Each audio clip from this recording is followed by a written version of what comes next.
باب التسمي بقاضي القضاة ونحوه.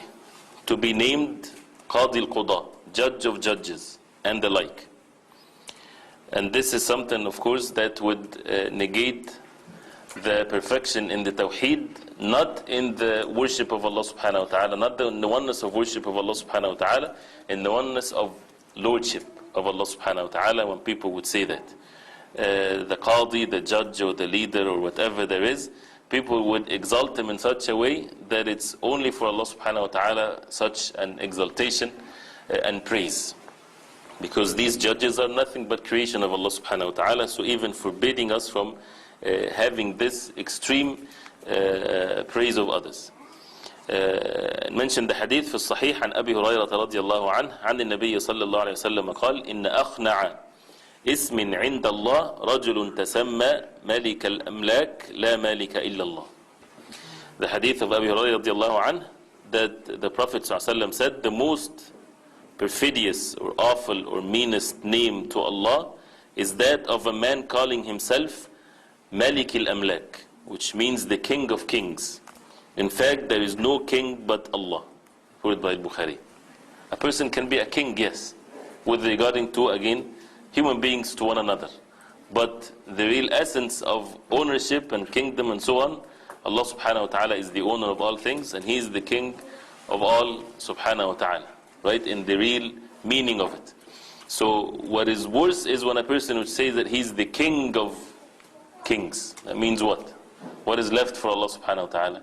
This is definitely would belittle what a person is supposed to exalt Allah subhanahu wa ta'ala, and that of course negates the perfection of the tawheed, and it shows that it's not permissible as it's mentioned.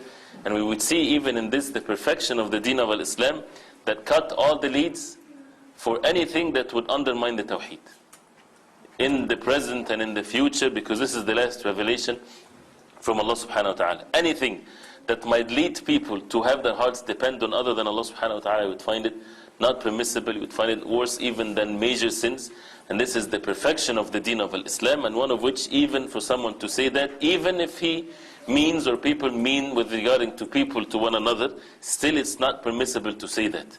Why? Because it's something that has to be only for Allah subhanahu wa ta'ala. Or when they say Shahin Shah, for example, or something like this, as it's mentioned in the next hadith.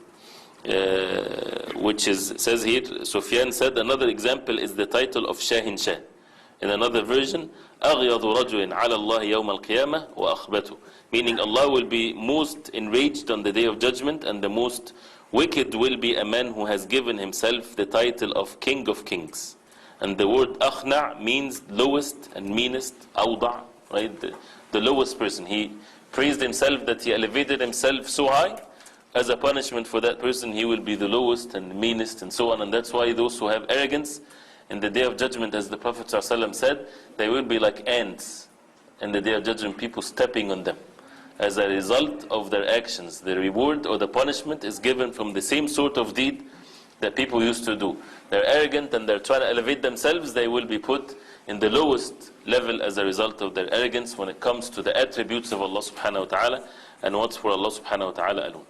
So this is again not permissible to be named Qadi al-Qudah, and this is present it was present in some places where they say that so and so is Qadi al-Qudah, not just the Qadi. Qadi is the judge. No, Qadi al-Qudah, the judge of all judges. Even if they don't mean that this is something to undermine the attributes of Allah subhanahu wa ta'ala, it's still haram by the hadith of the Prophet alayhi salatu wasalam. I'm not sure in other languages whether they use probably use something like this, the King of Kings, the whatever, Shahin Shah, no, Shahin Shah, Shahin Shah. These are not permissible by the evidences that we heard, and that would bring the exaltation in the hearts of the believers to Allah subhanahu wa ta'ala, and to be humble, for human beings to be humble, right? But the king and this and that, where people have arrogance, this is not permissible. They should humble themselves, and there is nothing better than the word, for example, the Khalifa, Amir al-Mu'mineen, the leader of the believers, right? This has the humbleness and the goodness in it, as it was at the time of the companions radiallahu anhu.